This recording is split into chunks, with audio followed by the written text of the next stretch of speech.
Brothers, whoever wants a copy of Mutanabi, please give a name to Haj Shuaib. One copy, one map. If you look for which card, it's 50 cents in copies anyway. So we'll appreciate it if you can give the 50 cents to Amir Sah.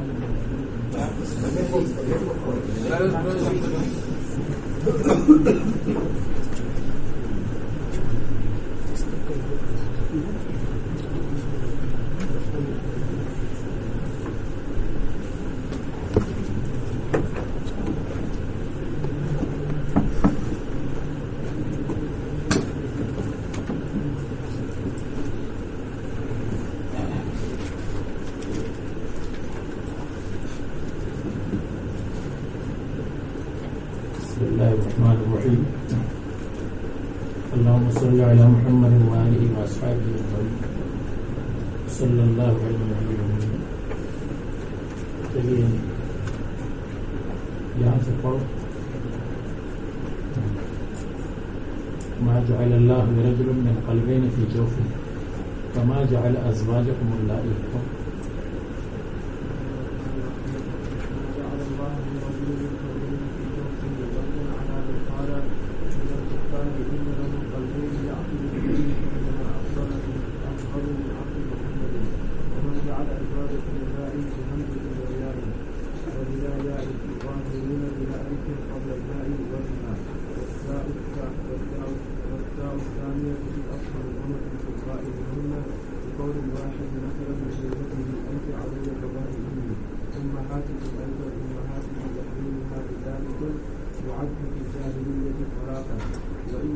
تجد بالكفارة بشرطه كما ذكر في سورة المستقبلة.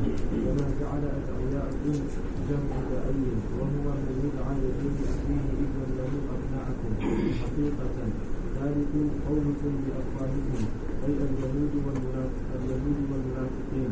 قالوا لما تزوج النبي صلى الله عليه وسلم زينب بنت جحش رضي الله عنها التي كانت امرأة زيد بن حارثة الذي تبناه النبي صلى الله عليه وسلم، قالوا تزوج محمد صلى الله عليه وسلم امرأة ابنه فأدخلهم الله تعالى في ذلك والله يقول الحق في ذلك وهو يهدي السبيل سبيل الحق.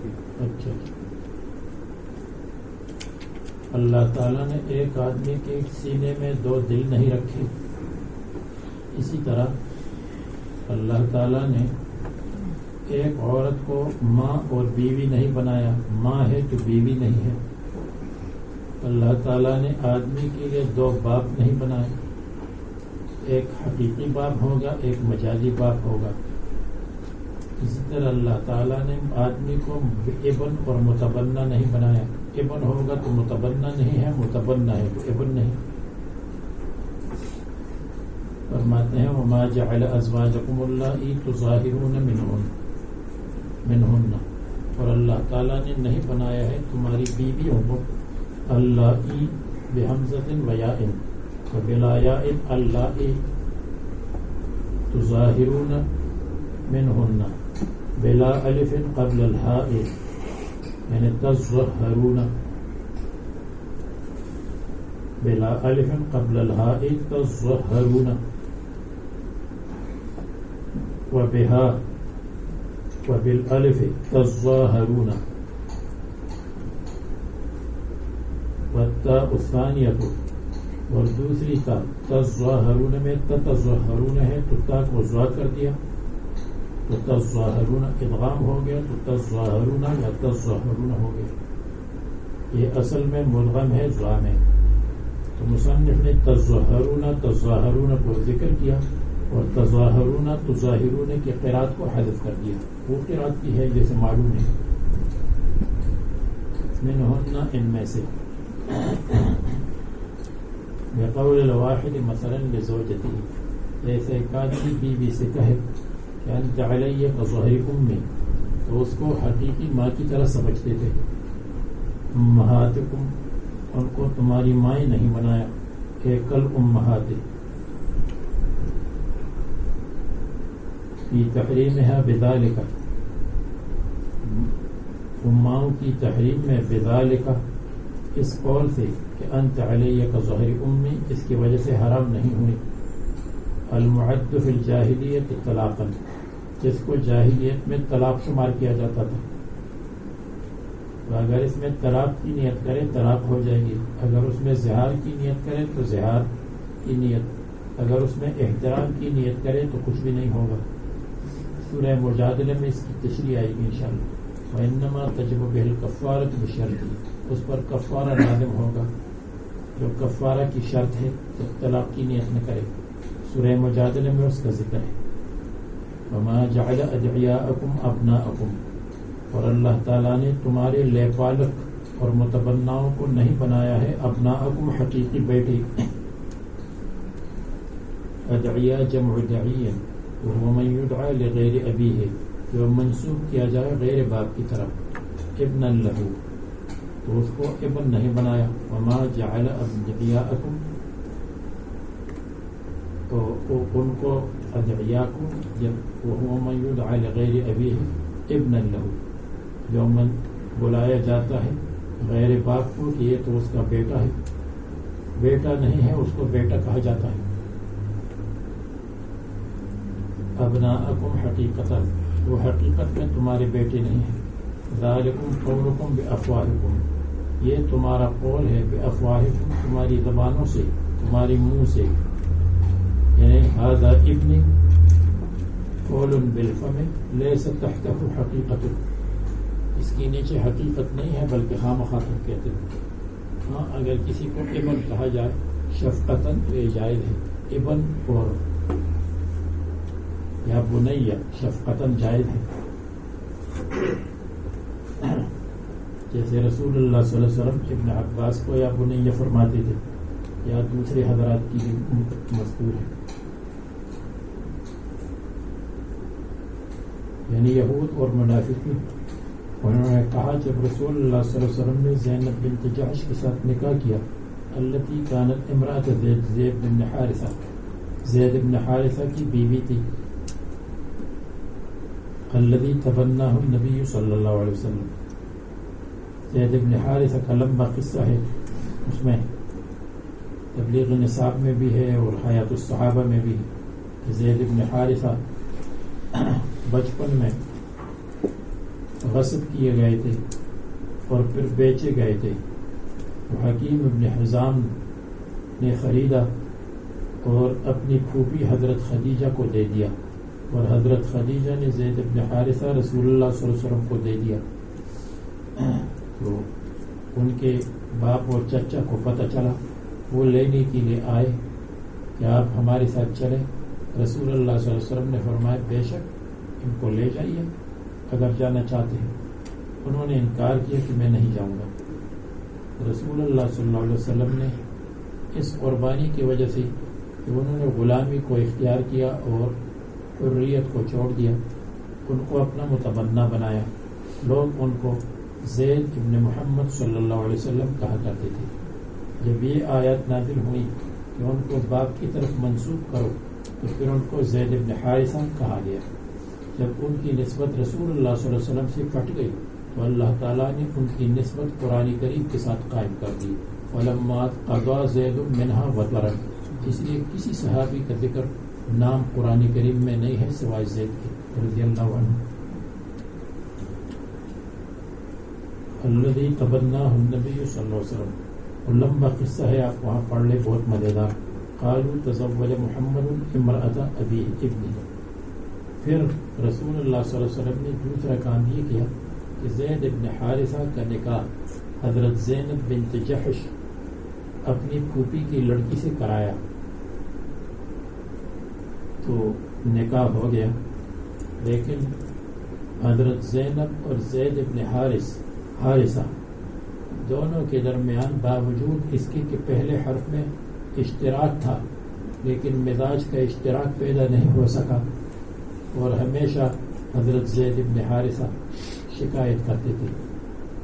تو رسول اللہ صلی اللہ علیہ وسلم نے، اللہ تبارک و تعالیٰ نے فرمایا کہ یہ ان کو طلاق دیں گے اور یہ آپ کی بیوی بنے گی. تو جب انہوں نے طلاق دی، نکاح ہوا اس میں بھی حکمت تھی، طلاق ہوئی اس میں بھی حکمت تھی. جب طلاق دی تو رسول اللہ صلی اللہ علیہ وسلم نے اللہ تعالیٰ کے حکم سے حضرت زینب کے ساتھ نکاح کیا، جس کا ذکر بعد میں انشاءاللہ آ رہا ہے. تو لوگوں نے طعنی دیے اور کہا کہ رسول اللہ صلی اللہ علیہ وسلم نے اپنی بہو کے ساتھ نکاح کیا.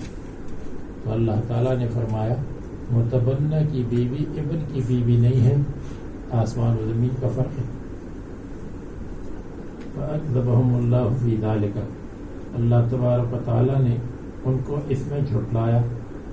ابن الغیر کو اپنی طرف منسوب نہ کرو اور ابنکم کو غیر کی طرف منسوب مت کرو. اللہ تعالیٰ سچ کہتے ہیں، وَهُوَ يَهْدِي السَّبِيلَ، اور حق راستہ بیان کرتے ہیں، بتاتے ہیں. یہدی بیان کرتے ہیں سبیل حق. ادعوہم لآبائہم، ان کو پکارا کرو. ادعوہم ایھا الاولیاء، ان کو پکارا کرو اور منسوب کرو ان کے باپ کی طرف. وَأَقْسَطُ عِندَ اللَّهِ، یہ اللہ تعالیٰ کے ہاں زیادہ انصاف کی بات ہے. وَإِن لَّمْ تَعْلَمُوا آبَاءَهُمْ، اگر تم کو ان کے باپ معلوم نہیں ہے، فَهُمْ إِخْوَانُكُمْ فِي الدِّينِ، تو بھائی کہو. بھائی پاڑیا، اب بھائی پاڑیا صاحب رحمۃ اللہ علیہ کے والد صاحب کا نام ہمیں نہیں آتا، بھائی پاڑیا کہا. تبلیغ والد ویسے بھی بھائی کہتے ہیں، سب بھائی. وَمَوَالِيكُمْ، اور پھر اگر بھائی نہ کہے تو کزن کہو. وَمَوَالِيكُمْ بَنُو عَمِّكُمْ، موالی مولا کی جمع ہے اور مولا کے 22 معنی ہیں، 20 سے اوپر. تو ان میں ایک معنی ابن العم بھی ہے. تو اس میں یہ میرے چچا کا بیٹا ہے، اس لیے کہ انما المؤمنون اخوۃ، تو میرا باپ اور اس کا باپ دونوں دینی بھائی ہے، یہ میرے چچا کا بیٹا ہے. فإنی خفت الموالی من ورائی وکانت امرأتی عاقرا، میں موالی سے مراد ہے ابناء العم.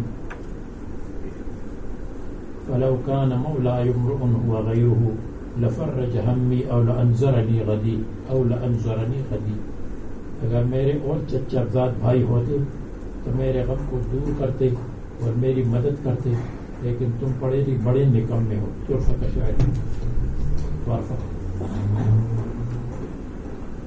وَلَيْسَ عَلَيْكُمْ جُنَاحٌ فِيمَا أَخْطَأْتُمْ بِهِ، اور تم پر کوئی گناہ نہیں ہے فیما اس نسبت میں اخطأتم به جس میں تم نے خطا کی ہے. لیکن اگر پہلے تم نے کسی اور کی طرف بیٹ منسوب کیا ہے، متبنہ کو ابن بنایا ہے، متبنہ کو غیر باپ کی طرف منسوب کیا ہے، یہ مت کرو. تو معنی یہ ہے کہ شفقتاً تو بیٹا کہہ سکتے ہو، لیکن اس کی نسب کو تبدیل کر دو کاغذات میں، یہ جائز نہیں.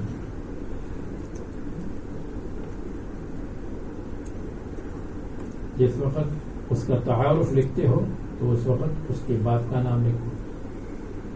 وَلَٰكِن مَا تَعَمَّدَتْ قُلُوبُكُمْ، لیکن تمہارے اوپر گناہ ہے.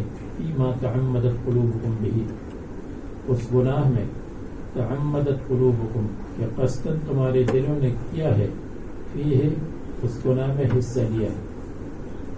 وَهُوَ بَعْدَ النَّهِي، قبل النہی کوئی حرج نہیں. بعد النہی اگر اب بھی کہے نہیں میں تو اپنے آپ کو غیر باپ کی طرف منسوب کروں گا.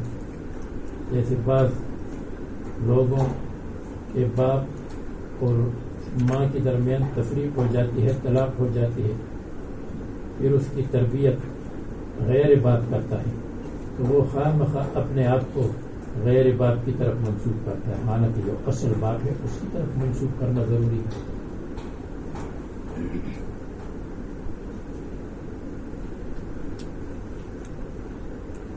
میں ایک نکاح پڑھا رہا تھا، بہت مدت ہو گئی، تو اس میں جو لڑکا تھا اس کی ماں کو طلاق ہو گئی تھی، تو وہ اپنے آپ کو نئے باپ کی طرف منسوب کرتا تھا. مجھے معلوم تھا کہ اس کا باپ نہیں ہے، تو میں بار بار کہتا تھا بھائی آپ کے اصل باپ کا کیا نام ہے، تو وہ پھر وہی نام لیتا تھا نمبر 2 کا. تو پھر میں نے کہا چلو چھوڑ دو، باپ کا نام لینا ضروری نہیں ہے، تو ویسے چلا ہے. تو یہ اچھی بات نہیں ہے، قرآن کے خلاف ہے. وَلَٰكِن مَا تَعَمَّدَتْ قُلُوبُكُمْ، لیکن جو قصداً تمہارے دلوں میں غلطی اور گناہ کیا ہے اس پر پکڑ ہوگی. وَكَانَ اللَّهُ غَفُورًا رَحِيمًا، اور اللہ تعالیٰ غفور ہے، لما کان من قولکم قبل النہی، جو نہی سے پہلے تم نے کہا ہے اس کو اللہ نے معاف کیا کیونکہ تم کو معلوم نہیں تھا، اور تمہارے اوپر رحیم ہے فی ذالک، اس میں کہ تم کو باپ کی طرف منسوب کیا اور غیر باپ سے تم کو کاٹا، اس لیے کہ باپ کے احسان کو کون پورا کر سکتا ہے؟ اگر پوری زندگی باپ کے ساتھ قطع تعلق ہو تو وجود باپ کی برکت ہے، آدمی کا وجود جو دنیا میں ہے وہ باپ کی وجہ سے ہے، غیر باپ کی وجہ سے تربیت ہے، اساس نہیں ہے۔ اور اب اللہ تبارک و تعالی رسول اللہ صلی اللہ علیہ وسلم کا حق بیان کرتے ہیں۔ اب جو رسول اللہ صلی اللہ علیہ وسلم بھی باپ کی طرح ہے، باپ مجازی، النبی اولا بالمؤمنین من انفسہم، نبی کریم صلی اللہ علیہ وسلم، رسول اللہ صلی اللہ علیہ وسلم زیادہ حقدار ہے، اولا زیادہ حقدار ہے، اولا زیادہ تعلق والا ہے، اولا زیادہ شفقت والا ہے، بالمؤمنین مسلمانوں پر۔ کہتے ہیں بعض لوگوں کو رسول اللہ صلی اللہ علیہ وسلم نے کہا جہاد کے لیے نکلو، تو انہوں نے کہا کہ ہم والدین سے اجازت لیں گے، تو یہ آیت نازل ہوگی کہ جب رسول اللہ صلی اللہ علیہ وسلم حکم کرے تو پھر والدین سے اجازت کی ضرورت نہیں ہے۔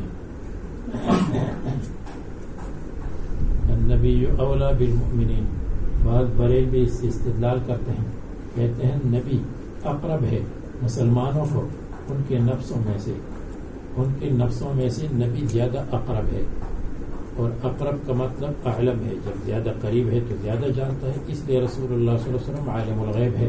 النبی اولا بالمؤمنین، اس کا جواب قرآن کریم میں جواب مؤخر نہیں ہوتا، قرآن میں جہاں اشکال پیدا ہوتا ہے وہی اس کا جواب ہوتا ہے، آگے پیچھے جہاں اشکال وہاں اس کا جواب۔ اس اشکال یا اس غلط اعتراض کا یہ جواب وَأُولُو الْأَرْحَامِ بَعْضُهُمْ أَوْلَىٰ بِبَعْضٍ، اور تمام رشتہ دار حاضر ناظر ہیں، پھر یہ ترجمہ ہو جائے۔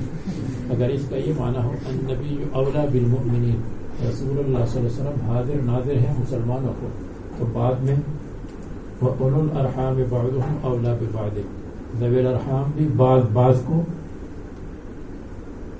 حاضر ناظر ہیں، پھر یہ معنی ہو جائے۔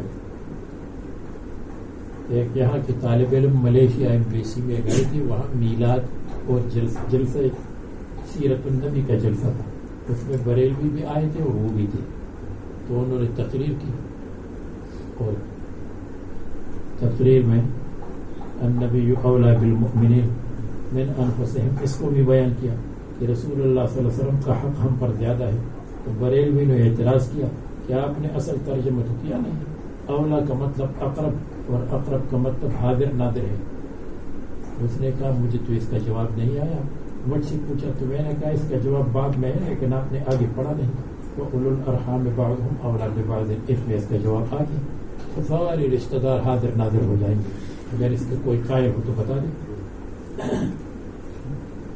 تو اولا کا مطلب ہے احق، یعنی احق بالاتباع، یا اولا کے معنی ہے اشفق، زیادہ شفیق ہے، اور اگر اولا کے معنی ہم اقرب کریں گے تو اقرب بے اعتبار محبت ہے، یہ معنی اقرب بے اعتبار حاضر ناظر نہیں ہے، اقرب بے اعتبار محبت ہے، احب ترین ہے۔ لا يؤمن احدكم حتى اكون احب اليه من والده وولده والناس اجمعين۔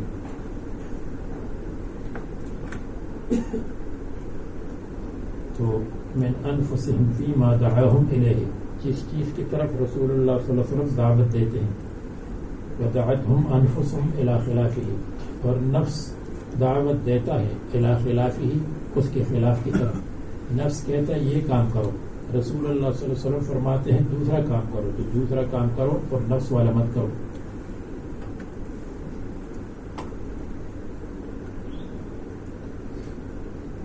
ازواجہ امہاتہم، اور ان کی ازواج مطہرات مسلمانوں کی مائیں ہیں، تو امہات المؤمنین کہیں گے۔ اور حضرت عائشہ سے کسی نے کہا کہ امہات المؤمنین مؤمنات، تو انہوں نے فرمایا یہ مت کہو، اور امہات المؤمنات ثابت نہیں ہے، امہات المؤمنین فی الاکرام والاحترام وحرمة النكاح لا في ترك الحجاب فأزواجه أمهاتهم في حرمة نكاحهن عليهم وأولو الأرحام. اور یہ مطلب نہیں ہے کہ رسول اللہ صلی اللہ علیہ وسلم اقرب ہے تو پھر وہ وارث ہوں گے. وأولو الأرحام بعضهم أولى ببعض. اور رشتہ دار بعض اولا ببعض دوسروں کے قریب ہے وراثت میں. جیسے یہاں قریب وراثت میں ہے تو وہاں قریب محبت میں مراد ہے, قریب اتباع میں مراد ہے. تو اولا بالمؤمنین اقرب فی الاتباع اقرب فی المحبت, جیسے یہاں اقرب فی المیراث مراد. تو کہتے ہیں جب مکہ مکرمہ سے مسلمان مدینہ منورہ آئے تھے اور کسی مہاجر کا انتقال ہوتا تو انصاری اس کا وارث ہوتا. جس انصاری کی تحویل اور جس انصاری کے پاس وہ رہتا تھا تو وہی ہوتا. تو اللہ تبارک و تعالیٰ نے فرمایا کہ وہ حکم ٹیمپریری تھا. اصلی حکم یہ ہے کہ وہ اولو الارحام بعضهم اولا ببعض. وہ تو ٹیمپریری حکم تھا, اس لیے کہ جب مہاجر آئے تو مہاجرین کے رشتہ دار اکثر وہاں رہ گئے مدینہ مکہ مکرمہ میں. اس لیے کہ ایک آدمی آتا تھا باقی سب کافر ہوتے تھے, بھائی کافر, باپ کافر, ماں کافر, اکثر ایسا ہوتا تھا. تو وہ تو وراثت نہیں پا سکتے تھے, تو غیر مسلم بھی تھے, تباہ دار بھی تھا. تو اس لیے ان کے وارث ہوتے تھے انصاری. لیکن جب مکہ مکرمہ فتح ہوا اور خاندان کے خاندان مسلمان ہوئی تو پھر اصل حکم واپس آیا, وہ اولو الارحام بعضهم اولا ببعض. یا یہ کہیے کہ وہ منسوخ آ گیا, یا یہ کہیے کہ ہر جگہ منسوخ کہنا منسوخ کہنا. اس کے مقابلے میں یہ کہیں کہ وہ عارضی حکم تھا کچھ مدت کے لیے, اس لیے کہ مسلمانوں کے اپنے رشتہ دار نہیں تھے. اس لیے حدیث میں یرث الانصاری المہاجر کے الفاظ آتے ہیں. یرث الانصاری المہاجرہ یہ آتا ہے, اور یہ نہیں آتا کہ یرث المہاجر الانصاری. انصاری کا وارث مہاجر نہیں ہوتا تھا, مہاجر کا وارث انصاری ہوتا تھا, کیونکہ مہاجر کے اپنے رشتہ دار نہیں تھے.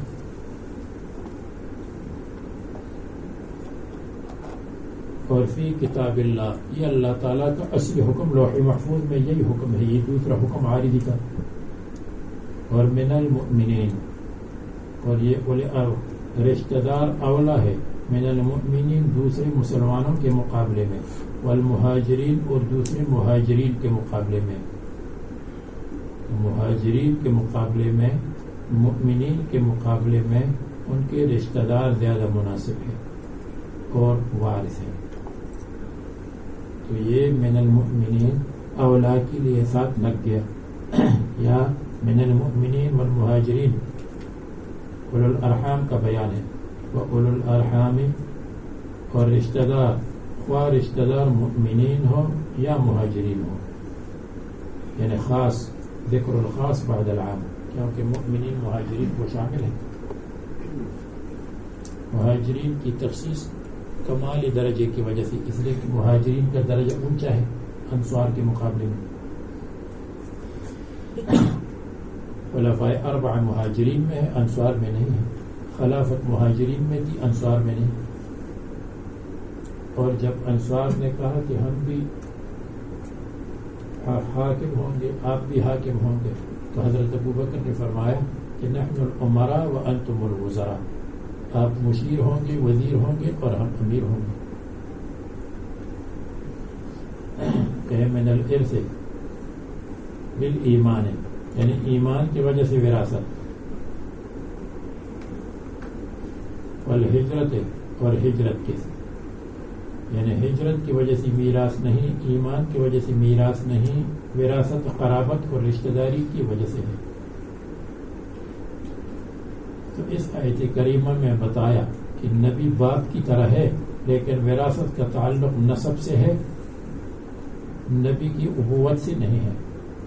الذی کان اول الاسلام, جو اسلام کی ابتدا میں تھا منسوخ ہو گیا.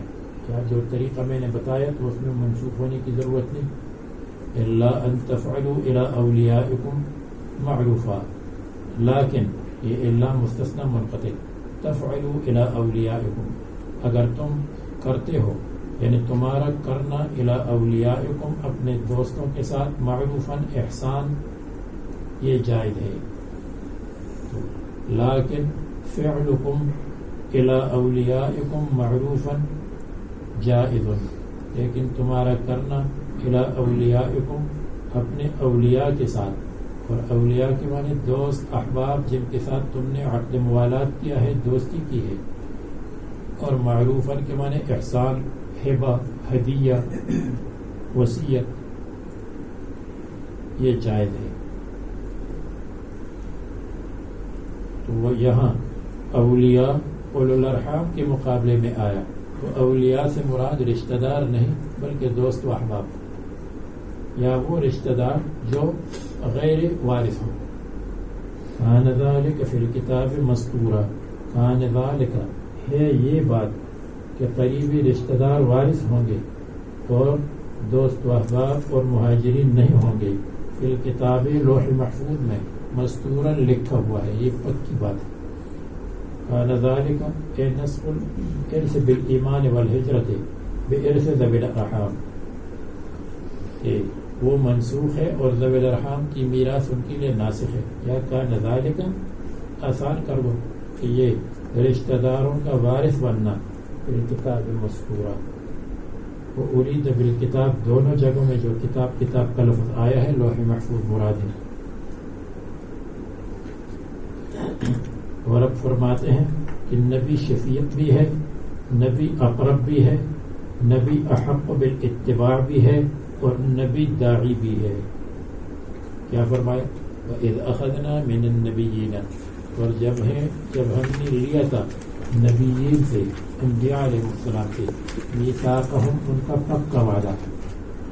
پکا وعدہ ہم نے لیا تھا کہ آپ تبلیغ رسالت کریں گے اور دعوت و تبلیغ کا کام کریں گے اور خصوصاً ان 5 انبیاء کا ذکر ہے میثاقہم سے مراد کیا ہے بتبلیغ الرسالت والدعاء والدعوت الی الدین یہ مقصود ہے جس کا ذکر بعد میں آ رہا ہے لیسأل الصادقین عن صدقہم میں کہ انبیاء سے پوچھا جائے گا کہ آپ کو کیا جواب ملا جب آپ نے تبلیغ رسالت کی تھی بعد میں آ رہا ہے اور دوسرا ترجمہ یہ ہے کہ اللہ تبارک و تعالی نے انبیاء علیہ السلام سے پک کا وعدہ لیا تھا بتصدیق کل واحد الآخر بتصدیق الآتی للماضی آنے والا پیغمبر گزشتہ پیغمبر کی تصدیق کرے گا اور آئندہ پیغمبر کی تبشیر کرے گا اور اگر موقع ملا تو تعاون کرے گا ان 3 باتوں کا تعاون ان 3 باتوں کا لیا گیا تھا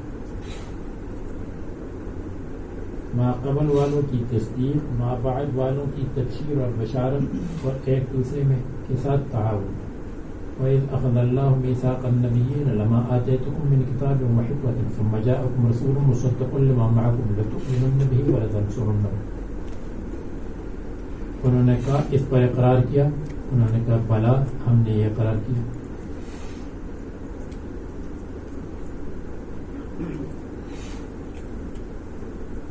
اور یا میثاق سے مراد یہ ہے کہ انبیاء علیہ السلام اور ان کے علاوہ سب سے توحید کا اقرار لیا گیا تھا توحید کا وَإِذْ أَخَذَ اللَّهُ مِن بَنِي آدَمَ مِن ظُهُورِهِمْ وَأَشْهَدَهُمْ عَلَىٰ أَنفُسِهِمْ أَلَسْتُ بِرَبِّكُمْ قَالُوا بَلَىٰ کیا تم توحید کا اقرار کرو گی جی ہاں بالکل تو یہ تینوں ہو سکتی ہیں میثاق میں پہلا تبلیغ اور رسالت دوسرا آپس میں تعاون کرنا اور تصدیق کرنا تیسرا اللہ تعالیٰ کی توحید اور اللہ تعالیٰ کی ربوبیت کا اقرار کرنا عہد الستو اخرجوا من صلب آدم جب حضرت آدم علیہ السلام کے پشت سے نکالے گئے اور کذر ذر کی طرح جمع ذرۃ اور وہ ہے اصغر النمل چھوٹی چھوٹی چیونٹیاں جس میں 40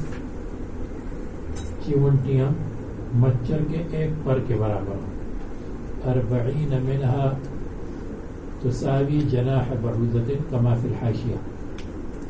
حاشیہ کبھی کبھی پڑھتے ہیں آپ لوگ یعنی غلطی سے. ومن نوح و ابراہیم، اور آپ سے بھی دیکھو یہ تخصیص بعد التعمیم ہے، اور تخصیص بعد التعمیم نے نوح علیہ السلام پہلے، ابراہیم بعد میں، موسیٰ بعد میں، عیسیٰ بعد میں علیہم السلام، اور رسول اللہ صلی اللہ علیہ وسلم سب کے بعد. لیکن من کا رسول اللہ صلی اللہ علیہ وسلم کو اہمیت اور فضیلت کی وجہ سے سب سے پہلے رکھا. تقدمہ لتقدمہ رتبۃ لا لتقدمہ زمانا، اور یہی یہاں جو مذکور ہے ان کو کہتے ہیں اولو العزم پیغمبر. 5 ومن کا ومن نوح و ابراہیم و موسیٰ و عیسیٰ. ان حضرات کی تبلیغ و دعوت کا سلسلہ اور تبلیغ و دعوت کے سلسلے میں ان کو مشکلات بہت زیادہ پیش آتی ہیں. حضرت نوح علیہ السلام کی مشکلات تو مشہور ہیں. ابراہیم علیہ السلام کی مشکلات آگ میں ڈالے گئے. موسیٰ علیہ السلام کی مشکلات فرعون جیسے جبار کے ساتھ مقابلہ، اور بنی اسرائیل بھی ٹیڑے پیڑے، ان کو سیدھے حکم کو ٹیڑھا سمجھتے تھے. اس بنی اسرائیل انہیں کچھ سیدھی نہیں تھے. اور حضرت عیسیٰ علیہ السلام یہاں تک کہ ان کی پھانسی اور قتل کا ارادہ کیا تھا، اللہ تعالیٰ نے بچایا. تو ان 5 کے ذکر سے پتہ چلتا ہے کہ تبلیغ دعوت کی بات زیادہ اچھی ہے. یعنی یعبد اللہ، اللہ تعالیٰ کی عبادت کرے، وَيَدْعُ النَّاسَ إِلَىٰ عِبَادَتِهِ، دعوت تبلیغ کا کام کرے. اور 5 کا ذکر من قبیل عطف الخاص علی العام ہے، یعنی ما قبل میں نبیین عام ہے. وَأَخَذْنَا مِنْهُمْ مِيثَاقًا غَلِيظًا، اور ہم نے ان سے لیا تھا پکا وعدہ. یہ پکا وعدہ پہلے تو مذکور ہوا، دوبارہ کیوں آیا؟ یہ تاکید کے لیے. یا پہلا وعدہ لیا تھا توحید کے پھیلانے کا، اور دوسرا وعدہ لیا تھا نبوت اور رسالت کے پھیلانے کا. اس لیے کہ توحید کے بغیر رسالت، اور رسالت کے بغیر توحید ناقص ہے. میثاق ویسی بھی پکے وعدے کو کہتے ہیں، اور غلیظاً اور زیادہ پکا، پکے کا پکا. شدیداً بالوفاء بما حملوه، کہ وہ پورا کریں گے، بالوفاء پوری کریں گے، بما حملوه جو ذمہ داری ان پر ڈالی گئی ہے، جو ذمہ داری حملوه ان پر ڈالی گئی ہے تو پورا کریں گے. وهو الیمین باللہ، اور یہ المیثاق اللہ تبارک و تعالیٰ کی قسم ہے، یعنی قسم کی طرح ہے. المیثاق الیمین، یعنی جیسے پکا وعدہ قسم کے ساتھ لیا جائے. واللہ باللہ میں یہ کام کروں گا تو اس کو میثاق کہتے ہیں. ثم اخذ المیثاق، پھر میثاق کا لینا، وعدے پکے وعدے کا لینا. لیسأل اللہ الصادقین عن صدقہم، تاکہ اللہ تعالیٰ سوال کریں گے سچوں سے، انبیاء علیہ السلام سے. عن صدقہم، ان کی سچائی کے بارے میں، کہ جو سچا دین آپ نے پیش کیا تھا تو کیا آپ نے پیش کیا یا نہیں کیا؟ رسالت کی تبلیغ کی تھی یا نہیں کی تھی؟ قوم کو دعوت دی تھی یا نہیں دی؟ وہ کہیں گے حضرت جناب بالکل، ہم نے تو پورا پورا کام کیا تھا. اب یہ نہیں مان رہے تھے تو ہم کیا کرتے؟ یہ مطلب نہیں ہے کہ انبیاء علیہ السلام تبلیغ کے بارے میں نقصان کرتے ہیں اس لیے ان سے سوال کیا جائے گا. یہ سوال اس لیے کیا جائے گا تاکہ کافروں کو تہدید اور کافروں کو ڈانٹا جائے. اچھا انہوں نے پوری پوری تبلیغ کی تو پھر بھی تم نے نہیں مانا تھا. جیسے طلبہ سے کہا جائے استاد نے پڑھایا تھا، استاد صاحب آپ نے پڑھایا تھا نہیں پڑھایا؟ میں نے تو پڑھایا تھا لیکن فلان حاضر نہیں تھا، انیس موجود نہیں تھا. انیس کی تہدید کے لیے اس طرح کہا جائے. سمجھ گیا؟ انیس ناراض تو نہیں ہوئی. موٹے لوگوں کو اللہ تبارک و تعالیٰ بہت بڑا صبر و تحمل دیتے ہیں. اللہ تعالیٰ ان کو صبر کی دولت سے نوازتے ہیں. موٹوں کی حکومت میں پتلوں کا خدا حافظ، گوروں کی حکومت میں کالوں کا خدا حافظ. گوروں کی حکومت. اچھا دیکھیے، لیسأل الصادقین عن صدقہم، تاکہ اللہ تبارک و تعالیٰ صادقین سے پوچھے عن صدقہم کہ تم نے آپ نے تبلیغ فرمائی ہے یا نہیں. وہ کہیں گے بالکل. اور یا معنی یہ ہے لیسأل الصادقین عن صدقہم، تاکہ اللہ تبارک و تعالیٰ صادقین اور انبیاء علیہ السلام سے پوچھیں گے عن صدقہم، ان کے سچی دین کے بارے میں کہ کیا آپ کا دین انہوں نے قبول کیا تھا یا نہیں کیا تھا. پہلا ترجمہ تبلیغ کی یا نہیں کی، دوسرا ترجمہ آپ کی دعوت کو انہوں نے قبول کیا تھا یا نہیں. یوم یجمع اللہ الرسل فیقول ماذا اجبتم، آپ کو کیا جواب ملا قوم کی طرف سے. اور یہ بھی تبکیتا للکافرین، کافروں کو تہدید اور ڈانٹنے کے لیے اور کافروں کو ملزم قرار دینے کے لیے. یا تیسرا ترجمہ لیسأل الصادقین عن صدقہم، لیسأل المصدقین، تاکہ تصدیق کرنے والوں سے پوچھا جائے عن صدقہم، دین کے بارے میں کہ تم نے تصدیق کی تھی یا نہیں کی تھی. تو جو مصدقین ہیں وہ کہیں گے ہم نے تصدیق کی تھی، جو مصدقین نہیں ہے وہ رہ جائیں گے اور پیچھے رہ جائیں گے، ناکام ہو جائیں گے. وَأَعَدَّ لَهُمْ وَأَعَدَّ لِلْكَافِرِينَ عَذَابًا أَلِيمًا. کہتے ہیں کہ اس کا معطوف علیہ محذوف ہونا چاہیے کہ اصاب المؤمنین وَأَعَدَّ لِلْكَافِرِينَ عَذَابًا أَلِيمًا، مسلمانوں کو ثواب دیا اور کافروں کے لیے عذاب علیم تیار کیا. اصاب پر معطوف ہے. یا یہ ہے کہ اخذنا کے ساتھ متعلق ہے، یعنی اس پر ہے، اخذنا پر عطف ہے. وَأَخَذْنَا مِنْهُمْ مِيثَاقًا غَلِيظًا وَأَعَدَّ لِلْكَافِرِينَ عَذَابًا أَلِيمًا. ہم نے ان سے پکا وعدہ لیا اور جب پکے وعدے پر نہیں چلے تو کافروں کے لیے عذاب علیم کو تیار کیا، اس لیے کہ انہوں نے پکے وعدے پر عمل نہیں کیا. وَأَعَدَّ تَعَالَى، یعنی اللہ تعالیٰ کی طرف ضمیر راجع ہے، للکافرین، کافروں کے لیے، بہم بالصادقین بالانبیاء، بہم ضمیر انبیاء علیہ السلام، عذاب علیم مولما، یہ عطف ہے اخذنا پر. اب اللہ تبارک و تعالی عذاب دنیاوی کا ذکر فرماتے ہیں کہ جیسے عذاب علیم آخرت میں دیا تو دنیا میں عذاب دیتے ہیں کبھی کبھی. کیسے؟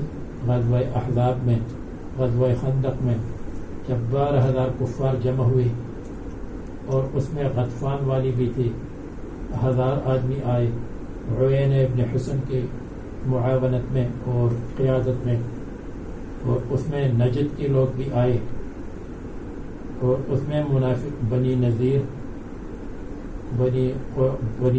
بھی شامل ہو گئے کافروں کے ساتھ، بلکہ بنی نذیر ہی کے دعوت پر سب کفار جمع ہوئے تھے کہ تم سب جمع ہو جاؤ مدینہ منورہ کے خلاف اور مدینہ منورہ پر حملہ کر کے تمام مسلمانوں کو قتل کرو، اس لیے کہ مدینہ کی آبادی، مسلمانوں کی آبادی کیا ہوگی، 3-4 ہزار مسلمان ہوں گے اور ہم 12,000 ہوں گے. اور اندر سے بنو قریظہ ان کو بھی اپنے ساتھ ملایا کہ بنی قریظہ اندر سے مسلمانوں پر حملہ کریں گے، حالانکہ بنی قریظہ کا مسلمانوں کے ساتھ عہد چل رہا تھا اور باہر سے ہم حملہ کریں گے اور قصے ختم کر دیں گے، اسلام کو جڑ سے نکال دیں گے. اس وقت اللہ تبارک و تعالیٰ نے مختلف اسباب کو جمع کیا اور کافروں کو شکست ہوئی، اور ہواؤں نے ان کی دیگوں کو الٹا کیا، ان کے خیموں کو اکھاڑا، اور وہ کہنے لگے بھاگ جاؤ، محمد صلی اللہ علیہ وسلم نے تم پر سحر کیا. اس کو سحر بتایا. تو دیکھو یہ عذاب دنیاوی آیا اور عذاب اخروی اپنی جگہ پر ہے. تو مسلمانوں کو فتح ہوئی اور فتح کے مختلف اسباب تھے. ایک تو خندق کی کھدائی کہ جس طرف سے وہ جمع ہوئے تھے اس طرف سے خندق کی کھدائی ہوئی، تمام اطراف سے نہیں ہوئی تھی. اس خندق کو پار نہیں کر سکتے تھے. ایک آدمی عمر، اس کا نام تھا عمر ابن عدد، اس نے پار کیا اور وہ مار ڈالا گیا.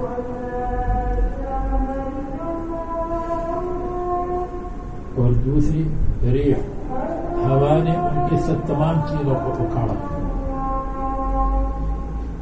اور بھی اسباب تھے. فرماتے ہیں اے ایمان والو اللہ تعالیٰ کے احسان کو یاد کرو تم پر. اذ جاءتکم جنود جب تمہارے پاس آئے لشکر. سن 4 ہجری وقیل سن 5. متحزبون مجتمعون جمع ہو گئے. ایام حفر الخندق خندق کی کھدائی کے دنوں میں. قریش غطفان قریظہ نذیر سب جمع ہو گئے. ارسلنا علیہم ریحا ہم نے ان پر تیز ہوا چلائی.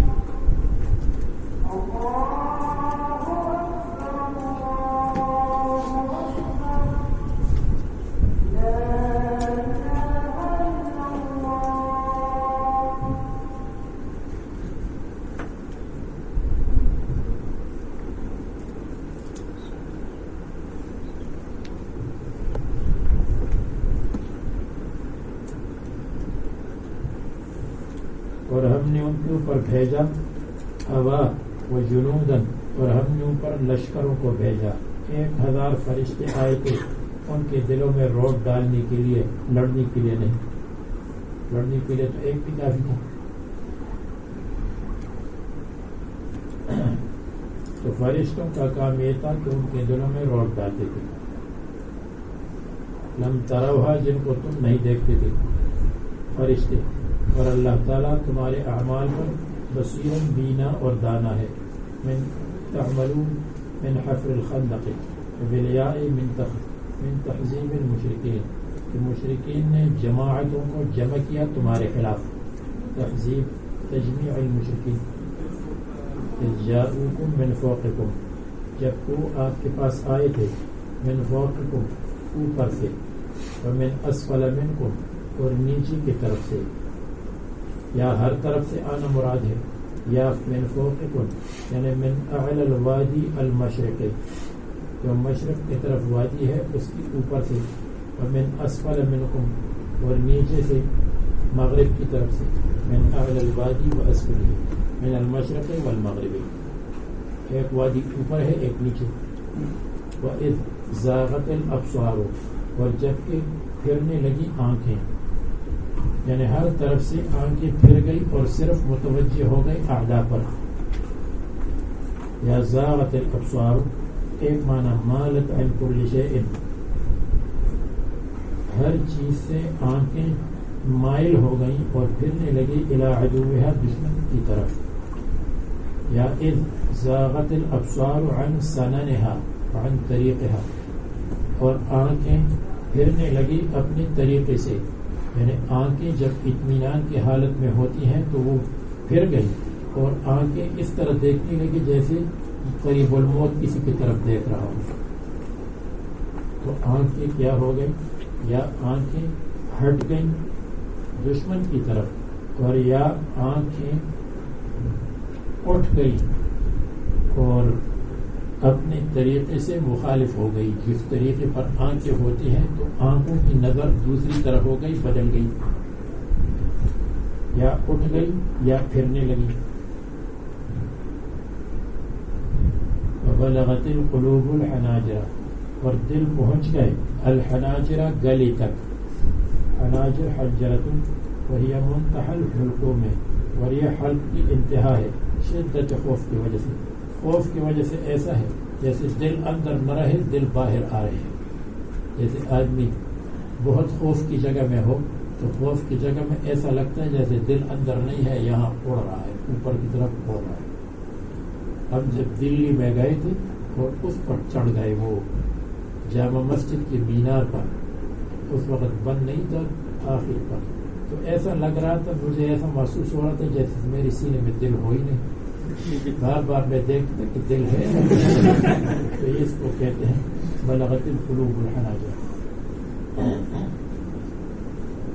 وتظنون باللہ الظنون اور وہاں جب دیکھا تو ہمارے لوگ بہت بیوقوف قسم کے ہیں.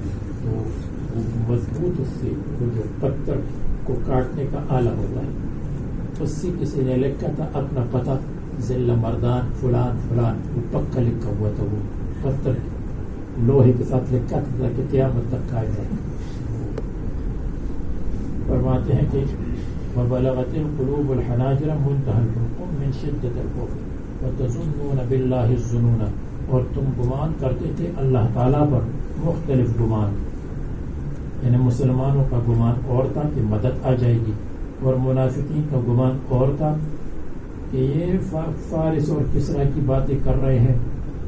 جس وقت انہوں نے پتھر کو کاٹا اور پتھر میں سے شعلے نکل گئی، نور نکل گیا، تو رسول اللہ صلی اللہ علیہ وسلم نے فرمایا کہ مجھے کسرا اور قیصر کے وہ نظر آ گئے، محلات نظر آ گئے، وہ ہماری قسمت میں ہے اور ہمیں نصیب ہوں گی، اور یمن کے محلات نظر آ گئے. منافقین نے کہا ڈر کی وجہ سے خندق کی کھدائی کر رہے ہیں، اور دوسری طرف کہہ رہے ہیں کہ روشنی میں ہمیں قیصر اور کسرا کے محلات نظر آئے. بالنصر مدد کے ساتھ، اور نا امید بعد نا امید ہنالک ابتلی المؤمنون، وہاں پر ابتلی المؤمنون مسلمانوں پر امتحان ڈالا گیا. اختبروا، ان کو جانچا گیا. لیتبین المخلص من غیرہ، مخلص غیر مخلص سے الگ ہونا ہے. وزلزلوا زلزالا شدیدا، اور ان کو ہلایا گیا اچھی طرح، جیسے کسی کو ہلا دے اور ہلانے کے بعد پتہ چل جائے کہ یہ مضبوط آدمی ہے. من شدت الفزع، زیادہ گھبراہٹ کی وجہ سے ان کو خوب ہلایا گیا. ہلانا مصیبتوں کی وجہ سے، ان کے دل ہل گئے مصیبتوں کی وجہ سے.